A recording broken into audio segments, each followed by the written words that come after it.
ಬಂಧುಗಳೇ, ಈ ವಿಡಿಯೋ ಸದ್ಯ ಸಾಕಷ್ಟು ವೈರಲ್ ಆಗ್ತಾ ಇದೆ. ನಿಮ್ಮಲ್ಲಿ ಸಾಕಷ್ಟು ಮಂದಿ ಗಮನಿಸಿರಬಹುದು. ಈ ವಿಡಿಯೋ ಎಂಥವರ ಹೃದಯವನ್ನ ನಡಗಿಸುತ್ತೆ. ಎಂಥ ಕಲ್ಲು ಹೃದಯದವರು ಅರೆಕ್ಷಣ ಕಣ್ಣೀರಾಗ್ತಾರೆ. ಬಂಧುಗಳೇ, ಸುತ್ತಮುತ್ತ ನಡೆದಂಥವರೆಲ್ಲರೂ ಕೂಡ ಅಪ್ಪ ಅಮ್ಮನೂ ಸೇರಿದಂತೆ ಆ ಯುವಕನ ಬಳಿ ಕ್ಷಮೆಯನ್ನ ಕೇಳ್ತಾರೆ. ದಯವಿಟ್ಟು ಎಲ್ಲರನ್ನೂ ಕೂಡ ಕ್ಷಮಿಸು, ನೀನು ಹೋಗುವಂಥ ಸಮಯ ಬಂದಿದೆ ಎನ್ನುವಂಥ ಮಾತನ್ನು ಹೇಳ್ತಾರೆ. ಕೊನೆಯದಾಗಿ ಆತನಿಗೆ ಹಣೆಗೆ ಮುತ್ತಿಟ್ಟು ಕಳುಹಿಸಿಕೊಡ್ತಾರೆ. ಅಂದರೆ ಆತ ದೆಹಲಿಯ ಏಮ್ಸ್ ಆಸ್ಪತ್ರೆಗೆ ಚಿಕಿತ್ಸೆಗೋಸ್ಕರ ದಾಖಲಾಗಿದ್ದ. ಆತ ಜೀವಂತವಾಗಿದ್ದಂಥ ಸಂದರ್ಭದಲ್ಲೇ ಆತ ಜೀವಂತವಾಗಿರೋದಕ್ಕೆ ಇಲ್ಲಿಯವರೆಗೆ ಯಾವ್ಯಾವ ಕೃತಕ ಸಾಧನವನ್ನು ಅಳವಡಿಸಲಾಗಿತ್ತು, ಅಂದರೆ ಆತನಿಗೆ ಕೃತಕವಾಗಿ ಫುಡ್ಡನ್ನು ನೀಡಲಾಗ್ತಾ ಇತ್ತು, ಹಾಗೆ ವೆಂಟಿಲೇಟರ್ ವ್ಯವಸ್ಥೆಯನ್ನು ಕೂಡ ಮಾಡಲಾಗಿತ್ತು. ಅದೆಲ್ಲವನ್ನು ಕೂಡ ಕೊನೆಗೆ ತೆಗೆಯಲಾಯಿತು. ಹೆಚ್ಚು ಕಡಿಮೆ 13 ವರ್ಷದ ನರಕ ಒಂದು ಕಡೆಯಿಂದ ಆ ಯುವಕನಿಗೆ, ಮತ್ತೊಂದು ಕಡೆಯಿಂದ ಆ ಯುವಕನ ಅಪ್ಪ ಅಮ್ಮನಿಗೆ. ಆ ಎಲ್ಲರ ನರಕಕ್ಕೂ ಸದ್ಯ ಮುಕ್ತಿ ಸಿಕ್ಕಂತಾಗಿದೆ. ವಿಡಿಯೋ ಕೂಡ ವೈರಲ್ ಆಗ್ತಾ ಇದೆ. ಹಾಗಾದರೆ ಏನಿದು ಘಟನೆ ಅನ್ನುವಂಥ ವಿವರವನ್ನು ಇತ್ತೀಚೆಗಷ್ಟೇ ನಿಮ್ಮ ಮುಂದೆ ವಿವರಿಸಿದ್ದೆ. ಹೆಚ್ಚಿನ ಮಂದಿ ಅದನ್ನು ನೋಡಿಲ್ಲ. ನಿಮ್ಮಲ್ಲಿ ಯಾರಾದರೂ ನೋಡಿದರೆ ಮುಂದಿನ ವಿಡಿಯೋವನ್ನು ಸ್ಕಿಪ್ ಮಾಡಿ, ನೋಡಿಲ್ಲ ಅಂತಾದರೆ ದಯವಿಟ್ಟು ನೋಡಿ. ನಾವೆಲ್ಲರೂ ಕೂಡ ನೋಡಲೇಬೇಕಾಗಿರುವಂಥ ವಿಡಿಯೋ ಇದು. ಬಂಧುಗಳೇ, ಆ ಯುವಕನ ಹೆಸರು ಹರೀಶ್ ರಾಣಾ ಅಂತ ಹೇಳಿ. ವಯಸ್ಸು ಈಗ 31ರಿಂದ 32ರ ಆಸುಪಾಸು. ಆತ ಬರೀ 32ರ ವಯಸ್ಸಿಗೆ ಇದೀಗ ಸಾಯುವಂಥ ಪರಿಸ್ಥಿತಿ ಎದುರಾಗಿಬಿಟ್ಟಿದೆ. ಬಂಧುಗಳೇ, ಆತನ ಪೋಷಕರ ಪರಿಸ್ಥಿತಿಯನ್ನಂತೂ ನಾವು ಊಹೆ ಮಾಡಿಕೊಳ್ಳೋದಕ್ಕೂ ಕೂಡ ಸಾಧ್ಯ ಆಗ್ತಾ ಇಲ್ಲ. ನೋಡಿ, ಪೋಷಕರೇ ಮಗನ ಸಾವನ್ನ ಬಯಸುವಂಥ ಸ್ಥಿತಿ ನಿರ್ಮಾಣ ಆಗೋದಿದೆಯಲ್ಲ, ಅದಕ್ಕಿಂತ ನರಕ, ಅದಕ್ಕಿಂತ ಸಂಕಟ ನನ್ನ ಪ್ರಕಾರ ಇನ್ಯಾವುದೂ ಕೂಡ ಇಲ್ಲ. ಅದರ ಪೋಷಕರಿಗೆ ಅದು ಅನಿವಾರ್ಯವೂ ಕೂಡ ಆಗಿತ್ತು. ಹಾಗಾದರೆ ಹರೀಶ್ ರಾಣಾಗೆ ಏನಾಗಿದ್ದು, ಮುಂಚೆ ಆತ ಹೇಗಿದ್ದ ಅನ್ನುವಂಥ ವಿವರವನ್ನು ಗಮನಿಸ್ತಾ ಹೋಗೋದಾದರೆ, ಬಂಧುಗಳೇ, ಇವರೆಲ್ಲರೂ ಕೂಡ ಮೂಲತಃ ಅಂದರೆ ಹರೀಶ್ ರಾಣಾ ಹಾಗೆ ಪೋಷಕರು ಉತ್ತರ ಪ್ರದೇಶದ ಗಾಜಿಯಾಬಾದ್ ಭಾಗದವರು. ತಂದೆ ತಾಯಿ ರಸ್ತೆ ಬದಿಯಲ್ಲಿ ಸ್ಯಾಂಡ್ವಿಚ್ ಅನ್ನು ಮಾರಿ ಜೀವನವನ್ನು ಸಾಗಿಸ್ತಾ ಇದ್ರು. ಹೇಳಿಕೊಳ್ಳುವಷ್ಟರ ಮಟ್ಟಿಗೆ ಆರ್ಥಿಕವಾಗಿ ಸಬಲವಾಗಿದ್ದಂಥ ಕುಟುಂಬ ಅಲ್ಲ, ಒಂದು ನಾರ್ಮಲ್ ಆಗಿರುವಂಥ ಲೈಫನ್ನು ಲೀಡ್ ಮಾಡ್ತಾ ಇದ್ರು.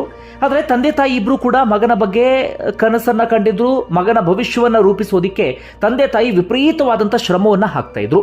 ರಸ್ತೆ ಬದಿಯಲ್ಲಿ ಸ್ಯಾಂಡ್ವಿಚ್ ಮಾರಿ ಅದರಿಂದ ಬಂದ ಹಣದಲ್ಲಿ ಮಗನಿಗೆ ಒಳ್ಳೆ ಎಜುಕೇಶನ್ ಅನ್ನು ಕೊಡಿಸ್ತಾ ಇದ್ರು. ಮಗನ ಬದುಕು ಅದ್ಭುತವಾಗಿರಲಿ ಎನ್ನುವಂಥ ಕಾರಣಕ್ಕಾಗಿ ಅಷ್ಟು ಮಗನ ಬಗ್ಗೆ ಕನಸನ್ನು ಕಂಡಿದ್ರು.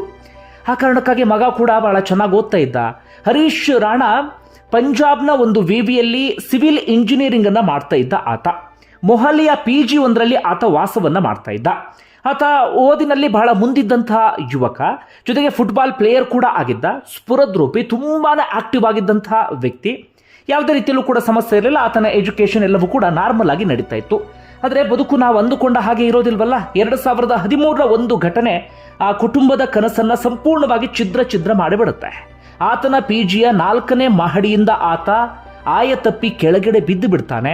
ಕೆಳಗಡೆ ಬೀಳ್ತಾ ಇದ್ದ ಹಾಗೆ ತಲೆಗೆ, ಕೈಕಾಲಿಗೆ ಎಲ್ಲ ಕಡೆಗೂ ಕೂಡ ಗಂಭೀರವಾದಂಥ ಪೆಟ್ಟಾಗುತ್ತೆ.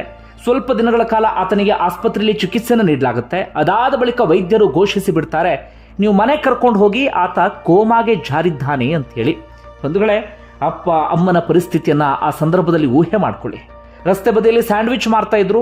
ಆದರೆ ನಮ್ಮ ಮಗನಿಗೆ ಇಂತಹ ಪರಿಸ್ಥಿತಿ ಬರಬಾರ್ದು, ಅಥವಾ ಮಗ ಬಹಳ ಚೆನ್ನಾಗಿರಬೇಕು ಅಂತ ಹೇಳಿ ಸಾಲ ಸೋಲವನ್ನು ಮಾಡಿ ಬಹಳ ಕಷ್ಟಪಟ್ಟು ದುಡಿದು ಆತನಿಗೆ ಸಿವಿಲ್ ಇಂಜಿನಿಯರಿಂಗ್ ಅನ್ನ ಮಾಡಿಸ್ತಾ ಇದ್ರು.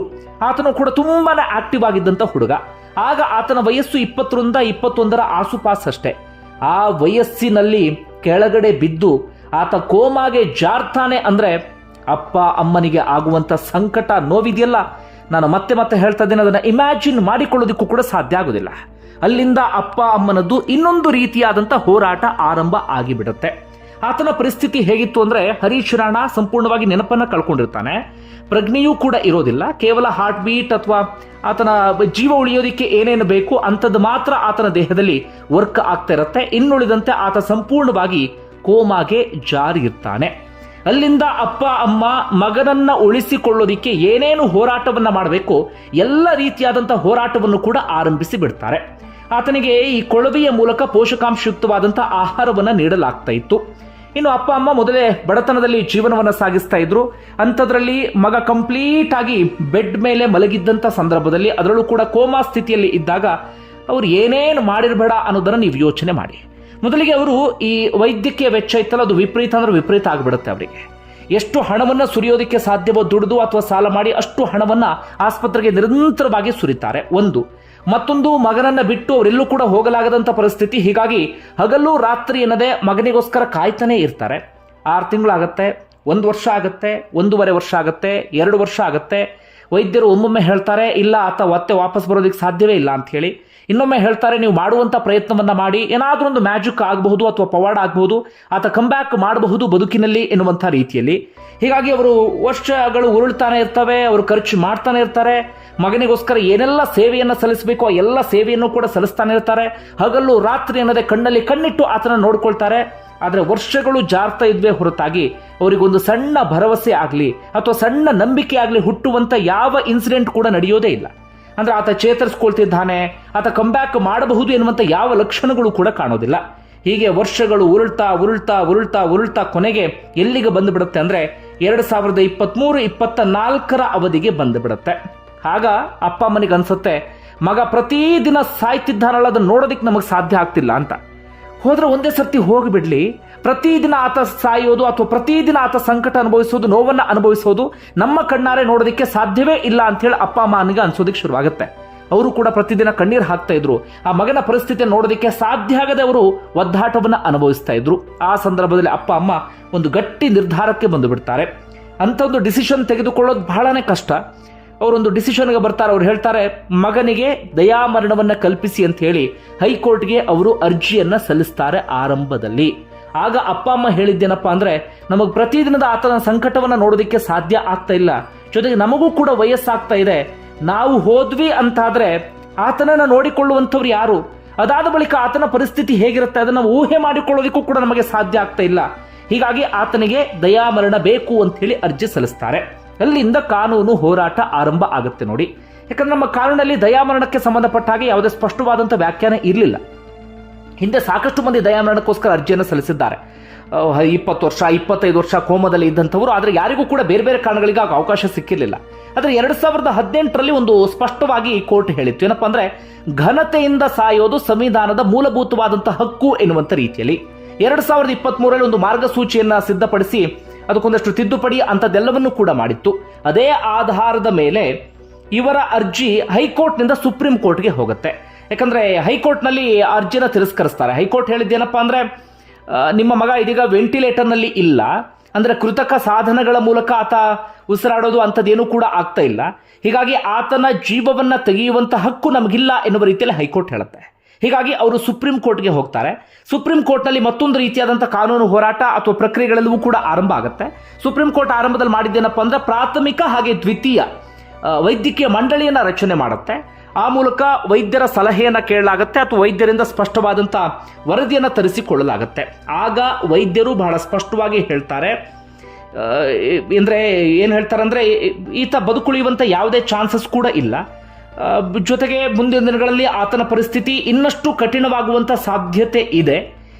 ಈ ಕಾರಣಕ್ಕಾಗಿ ದಯಾಮರಣಕ್ಕೆ ಈ ಪ್ರಕರಣ ಸೂಕ್ತ ಎನ್ನುವ ರೀತಿಯಲ್ಲಿ ಆ ವೈದ್ಯರ ವರದಿ ಬರುತ್ತೆ. ಅಂತಿಮವಾಗಿ ಸುಪ್ರೀಂ ಕೋರ್ಟ್ ಅದೇ ವರದಿಯ ಆಧಾರದ ಮೇಲೆ ತೀರ್ಪನ್ನು ಕೊಡುತ್ತೆ. ಆ ಸಂದರ್ಭದಲ್ಲಿ ಸುಪ್ರೀಂ ಕೋರ್ಟ್ ಕೂಡ ಭಾವುಕ ಆಗುತ್ತೆ. ಜಡ್ಜ್ಗಳು ಕೂಡ ಅದೇ ಮಾತನ್ನು ಹೇಳ್ತಾರೆ, ಅಪ್ಪ ಅಮ್ಮ ಮಗನ ಸಾವನ್ನ ಇಲ್ಲಿ ಬಯಸ್ತಾ ಇಲ್ಲ, ಮಗನನ್ನು ಉಳಿಸ್ಕೊಳ್ಳೋದಕ್ಕೆ ಎಲ್ಲ ಪ್ರಯತ್ನವನ್ನು ಕೂಡ ಪಟ್ಟಿದ್ದಾರೆ. ಮಗನಿಗೆ ಯಾವ ರೀತಿಯಾಗಿ ಪ್ರೀತಿಯನ್ನು ಕೊಡಬೇಕು ಎಲ್ಲ ಪ್ರೀತಿಯನ್ನು ಕೂಡ ಕೊಟ್ಟಿದ್ದಾರೆ. ಆದರೆ ಈಗ ಬಯಸ್ತಾ ಇರೋದು ಸಾವಲ್ಲ, ಮಗನಿಗೊಂದು ನೆಮ್ಮದಿಯಾಗಿರುವಂತಹ ಮುಕ್ತಿ, ಇದು ಅವರಿಗೆ ಅನಿವಾರ್ಯ ಆಗಿದೆ. ಹೀಗಾಗಿ ನಾವಿದೀಗ ಐತಿಹಾಸಿಕ ತೀರ್ಪನ್ನು ಕೊಡ್ತಿದ್ದೀವಿ ಎನ್ನುವ ರೀತಿಯಲ್ಲಿ ಹರೀಶ್ ರಾಣಾಗೆ ದಯಾಮರಣಕ್ಕೆ ಕೋರ್ಟ್ ಒಪ್ಪಿಗೆಯನ್ನ ಕೊಡುತ್ತೆ. ಈಗ ಮುಂದಿನ ಪ್ರಕ್ರಿಯೆಗಳು ಹೇಗೆ ಅಂತಾದ್ರೆ, ಈಗ ಹರೀಶ್ ರಾಣಾರನ್ನ ಏಮ್ಸ್ ಆಸ್ಪತ್ರೆಗೆ ದಾಖಲಿಸಲಾಗಿದೆ. ಅಲ್ಲಿ ಆತನಿಗೆ ಕೃತಕವಾಗಿ ಅಂದ್ರೆ ಆಹಾರವನ್ನು ಕೊಳವೆ ಮೂಲಕ ಕೊಡ್ತಾ ಇದ್ರಲ್ಲ ಅದನ್ನು ನಿಲ್ಲಿಸಲಾಗುತ್ತೆ. ವೆಂಟಿಲೇಟರ್ನಲ್ಲಿ ಇದ್ರೆ ಅದನ್ನು ಕೂಡ ತೆಗೆಯಲಾಗುತ್ತೆ. ಈ ರೀತಿಯಾಗಿ ಪರೋಕ್ಷವಾದಂಥ ಸಾವನ್ನು ನೀಡಲಾಗುತ್ತೆ. ಎರಡು ರೀತಿಯಲ್ಲಿ ದಯಾಮರಣ ಇರುತ್ತೆ. ಒಂದು, ಈ ಚುಚ್ಚುಮದ್ದುಗಳನ್ನು ಕೊಟ್ಟು ಪ್ರಾಣವನ್ನು ತೆಗೆಯೋದು, ಅದು ನಮ್ಮ ದೇಶದಲ್ಲಿ ನಿಷಿದ್ಧ. ಇನ್ನೊಂದು, ಈ ರೀತಿಯಾಗಿ ಕೃತಕ ಸಾಧನಗಳನ್ನು ಯಾವುದಾದ್ರೂ ಅಳವಡಿಸಿದ್ರೆ ಅದನ್ನ ತೆಗೆದು ಪರೋಕ್ಷವಾಗಿ ಸಾವನ್ನು ನೀಡೋದು. ಹರೀಶ್ ರಾಣಾಗೂ ಕೂಡ ಇದೀಗ ಪರೋಕ್ಷವಾದಂಥ ದಯಾಮರಣ ಅಥವಾ ಈ ರೀತಿಯಾದಂಥ ಸಾವನ್ನ ಇದೀಗ ನೀಡಲಾಗ್ತಾ ಇದೆ. ಅಪ್ಪ ಅಮ್ಮನ ಬಗ್ಗೆನೇ ನಾನು ಮತ್ತೆ ಮತ್ತೆ ಹೇಳ್ತಾ ಇರೋದು, ಆ ಸಂದರ್ಭದಲ್ಲಿ ಅದು ಎಂಥ ಸಂಕಟವನ್ನು ಅನುಭವಿಸ್ತಾರೋ ನಮಗಂತೂ ಅದನ್ನು ಯಾವ ಕಾರಣಕ್ಕೂ ಇಮ್ಯಾಜಿನ್ ಮಾಡಿಕೊಳ್ಳೋದಕ್ಕೂ ಕೂಡ ಸಾಧ್ಯ ಆಗೋದಿಲ್ಲ. ಇದು ಹರೀಶ್ ರಾಣಾ ಪ್ರಕರಣ. ಇದೊಂದು ರೀತಿಯಲ್ಲಿ ಭಾರತ ನ್ಯಾಯಾಂಗ ಪ್ರಕ್ರಿಯೆ ಮೈಲಿಗಲ್ಲು ಎನ್ನುವ ರೀತಿಯಲ್ಲೂ ಕೂಡ ಕರೆಸ್ಕೊಳ್ತಾ ಇದೆ. ಬಂಧುಗಳೇ, ನಿಮ್ಗೆ ಏನಿಸ್ತದೆ ಕಮೆಂಟ್ ಬಾಕ್ಸಲ್ಲಿ ಮೆನ್ಷನ್ ಮಾಡಿ. ಧನ್ಯವಾದ ವಿಡಿಯೋ ನೋಡಿದ್ದಕ್ಕಾಗಿ.